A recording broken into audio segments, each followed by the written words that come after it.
بسم الله. لتحضير وصفة اليوم كنحتاجو 300 غرام دقيق، الرقم ديالو 00 هو اللي خاص بالمعجنات. غادي نديرو في العجانة،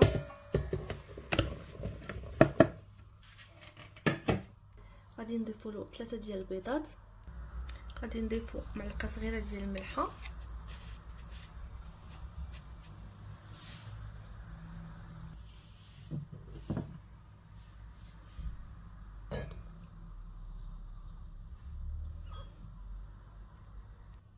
غادي نخلطو شويه بالسباتول غير باش ما يطيرش داك الدقيق.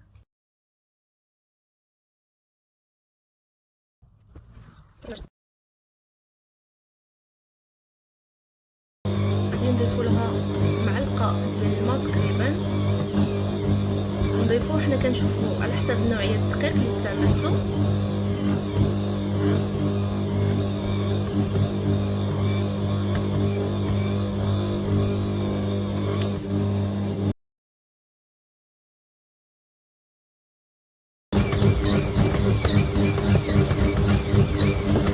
صافي كتجمع هكا، صافي كنحبسو من الماء ونخليوها تزيد واحد 10 ديال الدقائق. من بعد 10 دقائق غادي نحيدوها من العجانه،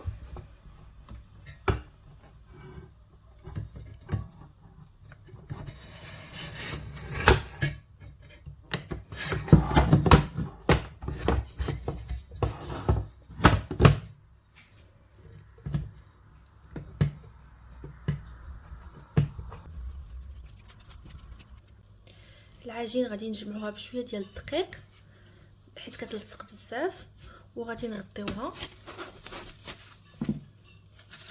غير هكا.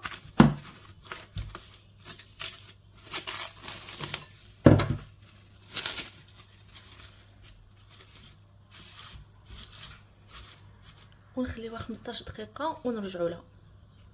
الحشوه سهله بزاف، كنحتاجو السبانخ او سبينازي، وكنحتاجو جبنه الريكوتا والكوزه والابزار والملحه. غادي ناخذ السبانخ، هذه راه مغسوله، والعرش الصغير الا عندكم هذيك الكبيره ضروري تقطعوها، تغسلوها مزيان وتقطعوها، عاد غديروا لها هذه العمليه. هذه راه صغيره دغيا كتخدم. غادي ندير لها الملحه،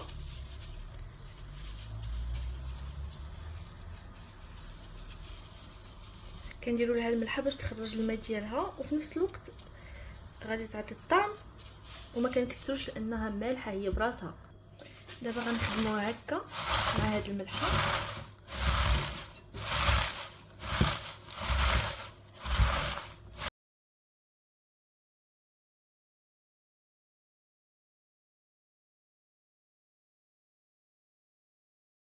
نرجع معكم السبانخ من بعد ما عصرناها، ها هو الماء اللي خرج منها، ما غاديش نرميوه، هو باش غنوجدوا لاصوص.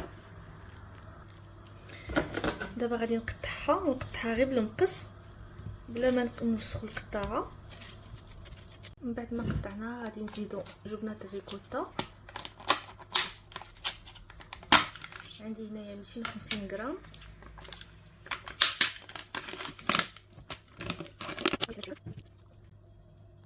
بالنسبه للسبانخ راني درت 200 غرام، ما قلتها لكمش في الاول. غادي نخلي لكم مقادير في صندوق الوصف. هنا غندير شويه ديال الابزار او الفلفل الاسود،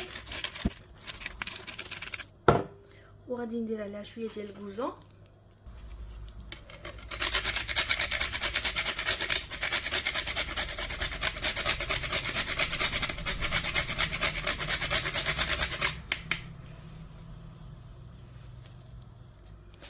وغادي نخلطها مزيان مع.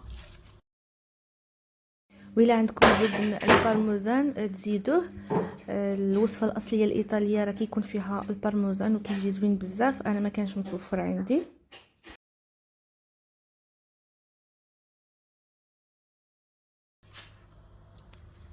بالنسبه للاصوص ساهله، غادي نديرو الماء اللي خرج لينا من السبانخ،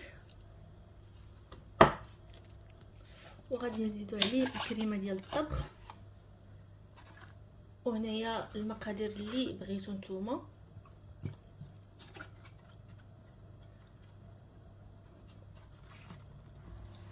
وغنديروها على النار غير غتغلى صافي غتكون معنا واجده.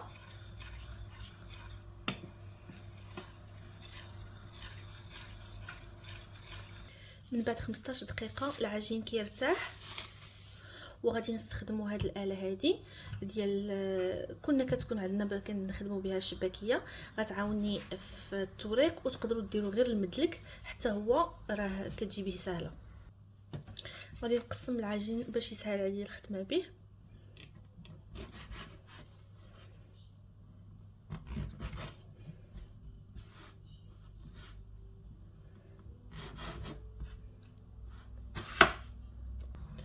غادي نستعنوا بشويه ديال الدقيق،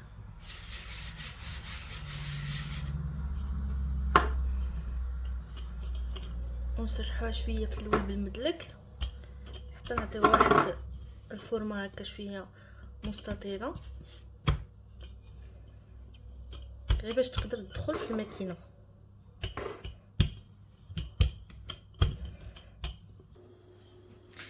غادي نحلو الماكينه على اكبر رقم عندنا حتى ندوزو العجينه هي الاول اكبر رقم. من بعد غنصغرو شويه الرقم الثاني، حيت كل واحد والارقام ديالو في العجانه، ما نقدرش نقول لكم الرقم بالضبط. المهم غنمشيو هكا نصغرو حتى نوصلو لاصغر رقم.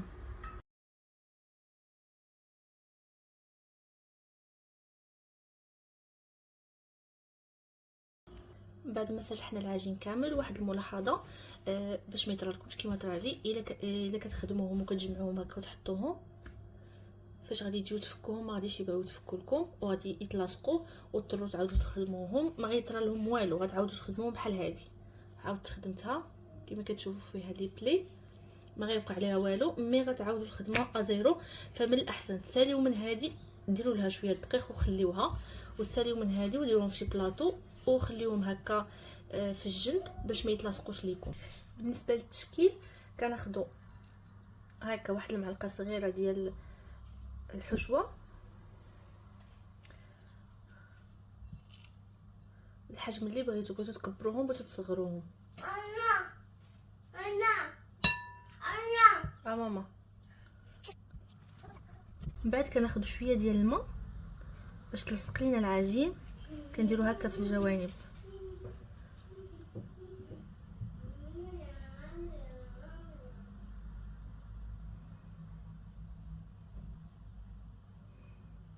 وما بينات هادو حيت غادي نلصقوه من هنا،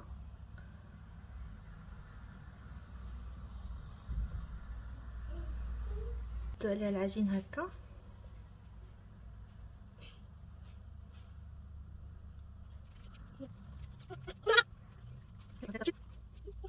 عاد غادي نقطعو بالجراره هكا ديك الجوانب اللي بقاو.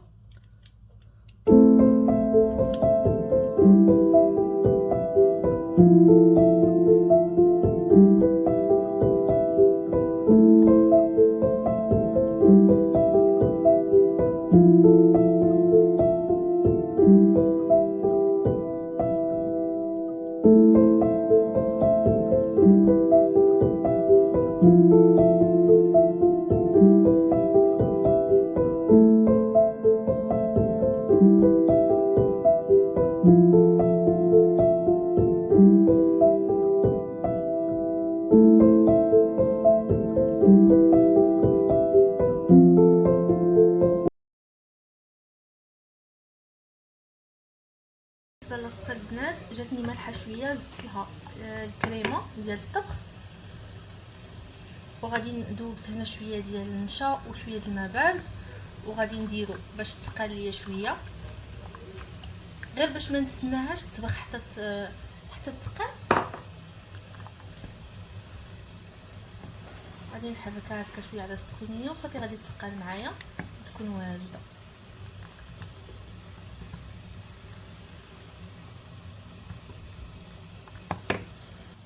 وهنا عندي لي بات من بعد ما ساليتها كامله. وواحد الملاحظه البنات، ضروري ترشوا بالدقيق وتحطوا باش كنتو كتخدموا رشوا هاد لاطا بالدقيق وحطوهم، وكما قلت لكم وحده ما تلصقش مع الاخرى، لان هاد العجين دغيا كيتلاصق كما كتشوفوها دغيا غيلصق لكم في الحاجه الا ما بعدتوهمش وما حطيتوش معاهم هكا. وديروا الدقيق. دابا درت الماء يسخن، درت هنا الماء حتى غلا، ما فيه حتى شي حاجه لان العجينه درنا فيها الملحه، وغادي نبقى نحط بوحده بوحده. وقبل ما نرميوهم ضروري نتاكدوا واش مسدودين باش ما يتحلوليناش في الماء. هكا ندوروا عليهم بيدينا حنا كنتاكدوا وصافي ونحطوهم.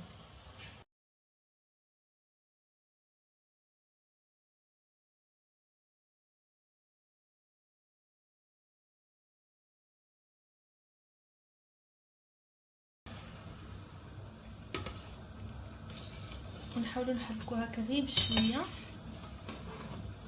باش ما يلصقوش في القاع، والمره اللي طابت كتطلع الفوق. ونخليهم كما قلت لك 5 دقائق. من بعد 5 دقائق كيكونوا واجدين غادي نطفي عليهم.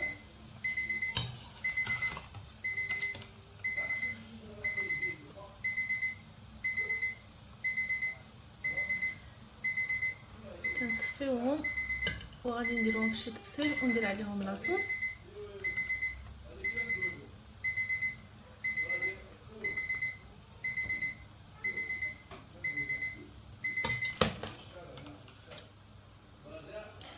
وبالنسبه لاصوص البنات تقدروا ديروهم حتى مع لاصوص طوماط، كيجيو معاه زوينين.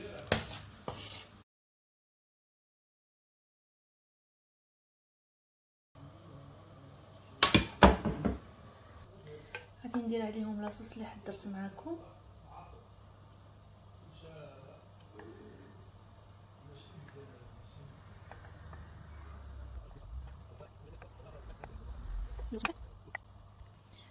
نزينوهم بعريشات ديال الحبق، العين كتاكل قبل الكرش.